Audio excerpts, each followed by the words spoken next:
You might have seen something today about Nikolas Cruz being associated with a white supremacist group. Here's what we know about that tonight. One of those groups claims he attended some of their so-called trainings. But as of the last press briefing, investigators say they have not established a connection between Cruz and any white supremacist group. So let's drill down on those groups for a minute. Their recruiters use the same tactics as terror networks like ISIS, and it's happening in plain sight on social media. Andrea McCarran sat down with a man who used to recruit for an extremist network. She continues our coverage tonight with a Special Assignment Unit report. I tracked down Mubin Sheikh on Twitter. He's a former extremist recruiter who took us step-by-step through the process. Sheikh says the recruitment strategies used by jihadists are now being utilized by white supremacists. Twitter enabled ISIS, okay? Twitter enabled ISIS. I saw with my own eyes Twitter allowing these things to happen. Mubin Sheikh knows because he was a recruiter. Oh yeah, definitely jihadist. Trolling Twitter and Facebook. Seems to be a sympathizer. To find targets ripe for the picking. We could see that they needed friends, they needed company, they needed camaraderie, and this was something that we could provide them. Sheikh reeled in recruits for what he calls the global jihadist cause, including the Taliban and Al-Qaeda. So entrenched in his beliefs, he named his first child Mujahid.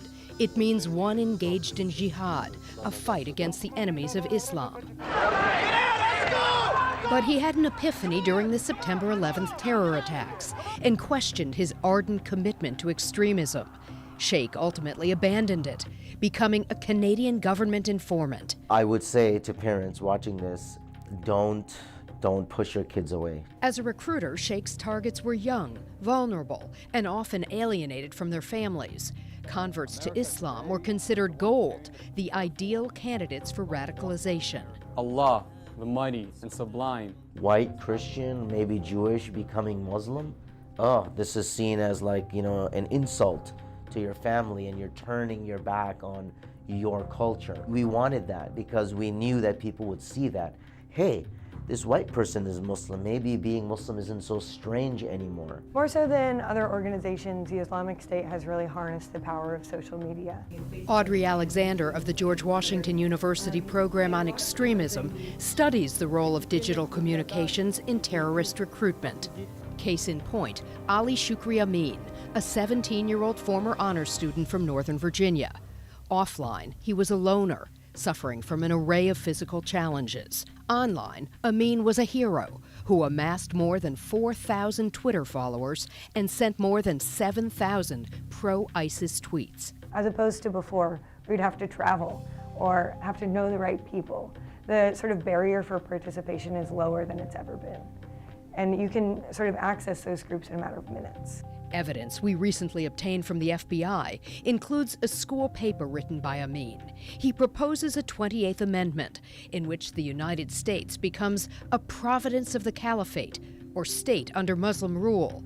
Amin suggests our judicial branch would be replaced by a council of Islamic scholars.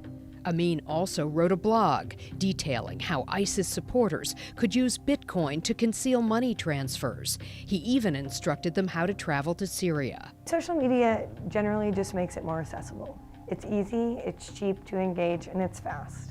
Here's the profile of a typical recruit who got caught in the U.S. 90% of those charged with terrorism are men. Their average age is 28. The vast majority are American citizens or permanent residents. Their savage airstrikes have killed and wounded thousands of children. Many recruits are drawn in by slickly produced videos, promising the chance to help those less fortunate, the opportunity to become a real-life action hero. Not all recruits are loners or social outcasts. Consider college sweethearts Jalen Young and Mo Daklala. Young was a 19-year-old honor student, cheerleader, and college chemistry major who planned to become a doctor. Her father, a police officer and Navy veteran. Her mother, a teacher.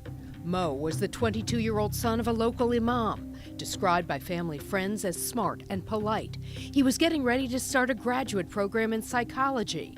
Jalen was his first girlfriend. Authorities describe Young as the mastermind behind a trip to Syria, where the couple intended to join ISIS.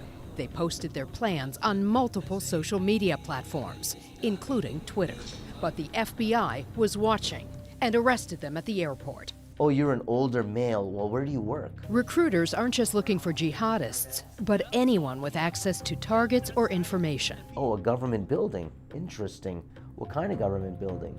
What do you have access to? There's tremendous diversity. Both experts say we should all be concerned, not just about the recruitment of young people to extremist groups abroad, but to the radical threats close to home. All the things that we've been looking at, for jihadists has been applying for white supremacists.